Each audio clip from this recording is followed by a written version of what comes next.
Quem acha que é o intermediário aqui? Vamos ver. Depois da definição da boca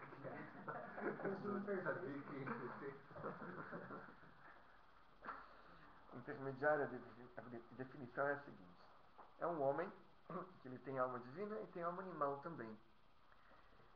E a alma animal dele está sempre ativa, não está dormindo. Ele tem de vez em quando os insights, assim, vamos fazer alguma coisa. Olha esse nudo se come. mas ele nunca deixa a alma animal vencer. Ele nunca perde. É um homem que ele tem às vezes umas vontades compulsivas, uns instintos assim de fazer algo. Alguém às vezes fala mal do pai dele, ele fica com raiva. Alguém fala mal do rebbe dele, ele pode ficar, né, querer responder. Então ele tem às vezes algumas coisas compulsivas, mas ele consegue sempre se resguardar, sempre se autodominar, e ele nunca acaba fazendo algo de errado. E nunca peca. E nunca, não faz uma coisa ruim, esse homem. Nem pensamento, nem fala, nem ação. Essas são as 3 vestimentas da alma, que a gente tem domínio sobre elas e que a gente pode dominar. Nosso pensamento, nossa fala, nossa ação.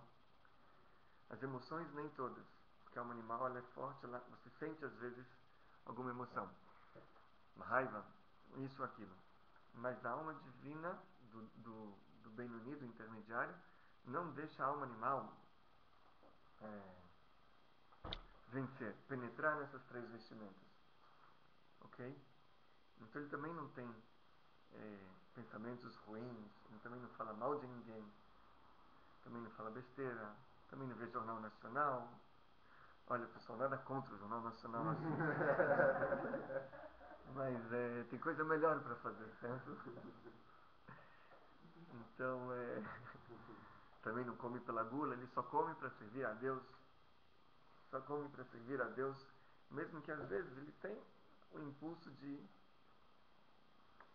comer uma coisa gostosa, certo? Então esse é o Benoni. O Benoni, ele é um nível inferior ao tzadik, ao justo. Mas ele tem de um outro lado, ele tem um mérito maior. Porque o justo já venceu a batalha. O trabalho dele é outro agora, no positivo. E o Benoni intermediário, ele tem essa guerra constante. O tempo inteiro, todo dia, todo dia. Tinha um aluno do Rebbe, do primeiro Rebbe de Chabad, que o nome dele era o Rebbe Yitzhak Isaac, da cidade de Homel. Ele era um homem muito especial, um rabino muito grande, muito especial. E uma vez, ele, já depois de uma certa idade, ele pegou um trem e foi viajar para o Rebbe.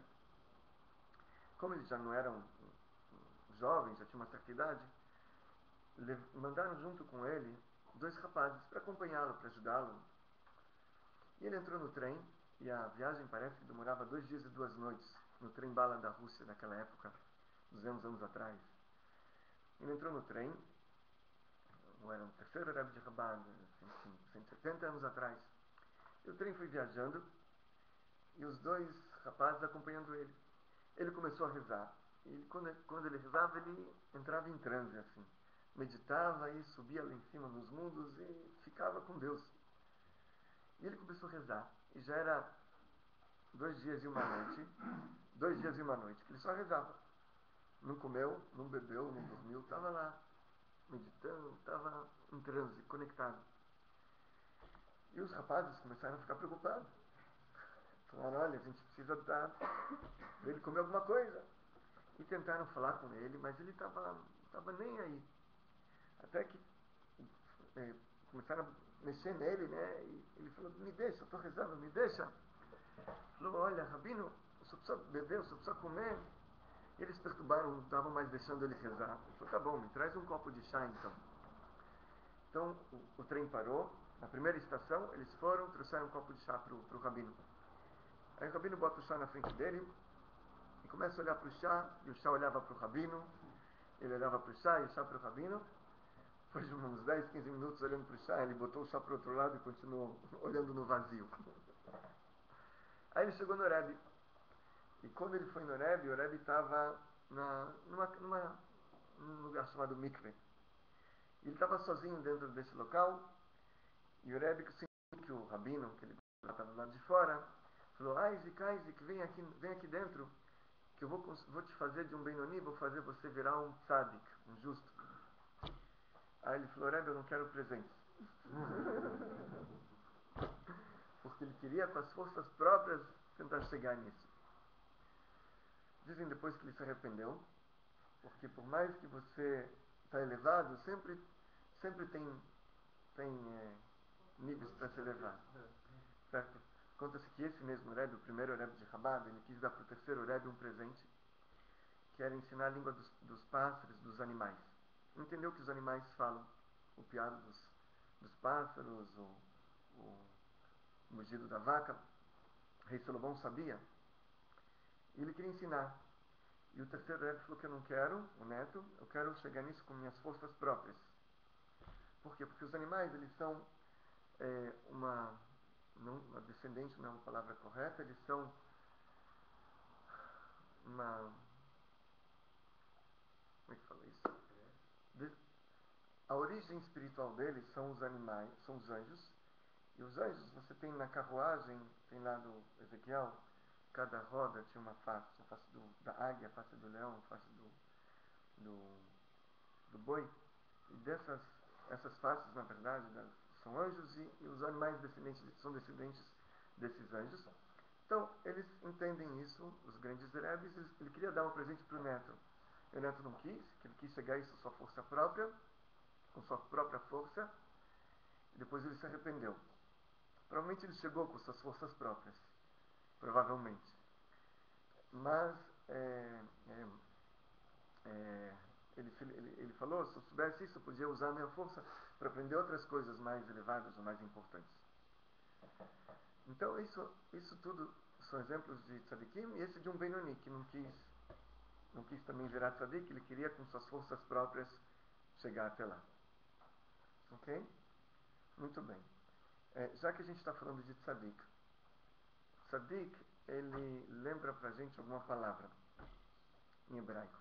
Que palavra em hebraico vocês conhecem que está ligado com tzadik? Tzedakah. Correto? Conhecem? Então, o que eu falei, vocês fizeram uma cara assim de que vocês não conhecem hebraico. Tá vendo? Vocês conhecem. Porque o que é tzadik? É um justo. Então o que é tzedakah? Justiça. Tzedakah não é caridade. O Felipe postou um post essa semana, não sei quem leu, se algum de vocês acompanha ele colocou: não dê caridade, dê tzedakah. Vocês viram? Leram isso? Eu vi por cima. Eu normalmente não costumo ler, mas esse justamente eu vi. Porque qual a diferença de caridade e tzedakah? Então, caridade, a pessoa que é caridosa, ela tem pena, se compadece com um fulano que está passando uma dificuldade. Ele acaba dando ajuda, certo? Isso é caridade. Ele se sente bem com isso depois, né? Isso faz bem para ele. Por quê? Porque ele se coloca no lugar do outro e aquilo dói para ele. Então ele acalma sua consciência com a caridade, né? Ele ajuda, ele fica mais tranquilo. A tzedakah é fazer justiça, diferente. O que é justiça? Quando Deus ele dá para a pessoa um valor, um salário, um prolabore que ele tira no final do mês, então no fundo está escrito que parte disso não é dele. Deus dá para ele fazer a tzedakah, para ele repassar e dar para pessoas que precisam, coisas desse gênero, né? Então isso é tzedakah, é a justiça social. Você dá o teu, não que você tem pena, mas sim faz o que é certo, o que é correto. Está escrito também na Torá: acer teaser et kol tuvat zarecha. Dizimarás todos os cereais do seu campo.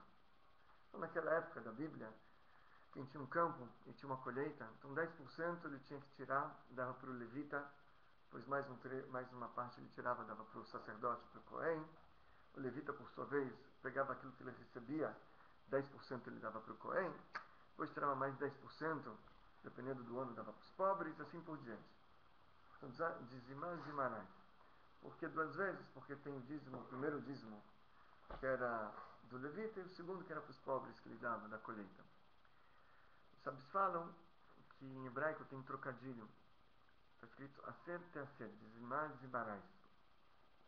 Em hebraico você pode ler aser bigil setitasheras. Aser titasher.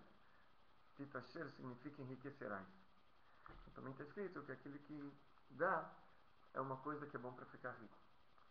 Aliás, a única mitzvah que você pode testar Deus, está escrito, é a mitzvah da tzedakah. Porque outras mitzvot você não pode testar Deus. Você não pode fazer uma coisa boa esperando alguma coisa em troca. Fala, Deus, olha, eu vou rezar, mas eu quero que o Senhor cure fulano de tal. Senão eu não rezo mais. É até engraçado, né? Você não pode falar, vou testar essa reza para ver se dá certo. Você tem que rezar para Deus, ok? Você não pode falar, olha, vou fazer tal coisa, tal promessa. Não, mas a única coisa que você pode testar Deus é tzedakah, está escrito. Você dá, né, para ficar rico. Então esse é o tzadik, tzedakah, a justiça. Assim, entre parênteses, eu falei disso porque falamos do tzadik. E então a gente volta aqui. Depois a gente tem os 2 tipos de perversos, certo? A gente vai falar sobre isso talvez na aula que vem. Vamos só voltar aqui no primeiro versículo. Que esse era o Noé. Essas são as gerações, são os registros de Noé. Noé era um homem justo. Então aqui a gente tem que Noé era um justo. Esse perfeito não está. A tradução não tá literal aqui. Eu vou traduzir literalmente, ok? Essas são as descendências de Noé. Não registros, descendências de Noé. Noé era um homem justo, íntegro na sua geração. Atrás de Deus andou Noé. Então, primeiro, interessante que ele começa falando dessas são as descendências de Noé, mas ele não fala das descendências dele. A descendência vem no versículo 10, no próximo. Noé gerou 3 filhos, Sem, Ham e Jafet. Mas ele começa falando das descendências e primeiro fala que ele era um justo, íntegro. Daqui aprendem os sábios o que é a melhor coisa que a pessoa pode deixar. Além de filhos, antes disso ainda é deixar um bom nome, uma coisa boa para a sociedade, para as descendências. Então, antes de tudo, o que de maior ele deixou, não é? Era que ele era um homem justo, um homem íntegro. Antes dos filhos ainda. Ok? E atrás de Deus andou Noé. E sobre isso a gente falou na aula passada, né? A gente tinha o Abrão que andou na frente de Deus. E Noé andou atrás de Deus. Ele era justo, mas ele não tinha uma fé tão grande quanto a fé de Abrão. Abrão tinha uma fé maior ainda. Que Deus mandava, ele ia na frente. Abrão foi na frente mesmo antes de Deus mandar. Abrão, desde os 3 anos, conheceu Deus e ele foi pregando aquilo que ele acreditava. Somente mais tarde Deus se revelou para ele. Aqui Noé, ele tinha fé em Deus, mas ele só fazia aquilo que Deus ordenava a ele, ele ia atrás de Deus. Muito bem, pessoal. Então vamos ficar por aqui hoje. Se Deus quiser, semana que vem a gente continua, tá bom? Vou dar alguns avisos interessantes. Primeiro, tem o livro que vocês estão vendo, saiu finalmente da gráfica, demorou, mas saiu. É um livro muito, muito bacana. Quem quiser... ok. O livro aqui. Kabbalah e Meditação para as Nações. Tem bastante gente vendo. Esse livro, se Deus quiser, mais pra frente, eu quero estudar com vocês. Ok? Porque é muito interessante, nem tudo dá para entender sozinho, mas também não é tão difícil assim não, ok? Então, se Deus quiser, a gente vai estudar esse livro aqui também. Quem quiser comprar, nossos alunos aqui presenciais, o pessoal que nas primeiras 2 semanas, quando a gente lançar, vai ter um desconto de 20%. Ele custa R$56, com desconto fica R$45. Mas 56 é o preço que vai ser vendido nas livrarias, se Deus quiser. Nossos alunos, pode ser 45, quem quiser levar, pode levar também hoje ou semana que vem, quando quiser. Outro aviso que eu ia dar, mais dois avisos. Outro, a gente vai ter, se Deus quiser, um curso de Kabbalah, que vai começar dia 6 de maio. Quem quiser participar ou trazer amigos, está convidado. Esse curso normalmente a gente cobra, tem um custo. A gente cobra R$300, pode dividir em 6 vezes, que é para ajudar a manter tudo. Quem tiver alguma dificuldade, pode falar comigo também, ok? Mas é um curso interessante. E quem quiser trazer amigos para participar desse curso, é importante. É importante porque vai entender muita coisa interessante, ok? 6 de maio. 6 de maio à noite. São 4 segundas-feiras. Segundas-feiras, 8h30 da noite. Até umas 9h15, mais ou menos. E o terceiro aviso que eu queria dar é o seguinte, uma coisa interessante, a gente quer crescer e expandir. Então a gente está com algumas ideias para fazer isso crescer. Uma delas é contratar um assessor de imprensa para levar a mídia, tudo que a gente traz aqui, para que o povo aí fora comece a conhecer também a gente, ok? Então aí a gente precisa de ajuda de vocês. Em que sentido? No sentido seguinte, eu conversei com 2 ou 3 de vocês 3 semanas atrás. Alguns me perguntaram quanto vai custar a aula do Rafael de hebraico. Eu falei, a aula do Rafael não tem preço, a aula dele, né? É aula de hebraico, certo?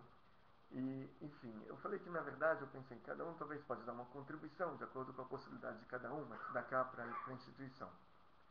Mas falaram, não, vamos fazer um valor mínimo, né? Então a gente pensou fazer o seguinte, fazer o curso de R$75 mensais pela aula que o Rafael dá para vocês, quem quiser participar. Quem quiser contribuir com o Tzedakah para a nossa instituição, um valor maior, também é bem-vindo. A gente precisa disso para poder crescer também, para contratar esse assessor de imprensa e fazer outras coisas também, além de manter a manutenção, mas também fazer crescer. Então, quem puder também, a gente também agradece, ok? Então a gente vai passar uma folhinha, quem quiser preencher e depois deixar com o Rafael, deixar em algum lugar, que eu preciso sair meio-dia 10, eu preciso fazer uma cerimônia hoje no cemitério. Eu volto, quem quiser conversar, eu volto mais tarde, 1h15, 1h30 já devo estar de volta. Ok? Mas então, essa é uma ideia que a gente tem. E então vou passar o papel, tá bom?